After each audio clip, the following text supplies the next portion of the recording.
Ang Pialitan Falls nga nahimutang sa Barangay Mapawa, Maragusan, Davao de Oro. Usa ka matahom ug kusgan nga talon nga adunay daghang hagdan-hagdan nga agas sa tubig. Gibanabanaang 60 hangtod sa 100 ka tiil ang kataas niini. Ug piil ha isip usa ka labing hataas nga talon sa rehiyon. Nailhan kini sa iyang malisod apan makalingaw nga panaw, matahom nga talan-awon ug natural nga palibot. Apan luyo niining tanan, basura nagtapok, walay pagtagad o pag-atiman. Plastik nga banaglutaw, lata nga nagkarat, tingog sa kinaiyahan, hinay nga naghilak.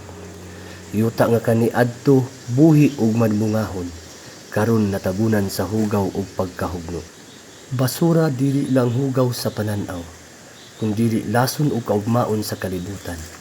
Ang atong kasayon karon kapalit sa kasakit sa umaabot nga henerasyon nga walay tingog. Panahon na nga mata, dili na magpaabot. Ang solusyon magsugod sa atong kaugalingon sa paglabay sa basura sa hustong dapit. Kinaiyahan mulakaw balik sa iyang katahom. Ampingan ta siya samtang aduna pay panahon. Sa dili pa ang katahom, mahimong panumduman. Kay kung ang kinaiyahan mapalong, kita usab ang mawala sa kahilom.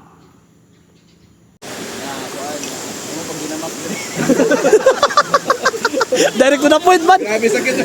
Sakit siya pero ang punto por punto. Punto por punto ba? Why kwan? Boy lipod. Ayaw pag dinamak dire kay nagani kay naay mamek bay. Salamat kayo sa inyo ha ma'am. Yeah, thank you so much. Yay! Ito ang inyong pagpakabana para sa ato ang kinaiyahan. Yes! Nag-recruit na mo. Nag-recruit na mo kay magpa-member namin. Kinsara man guta para ampingan, kinsara goy mo pili, pwede raman po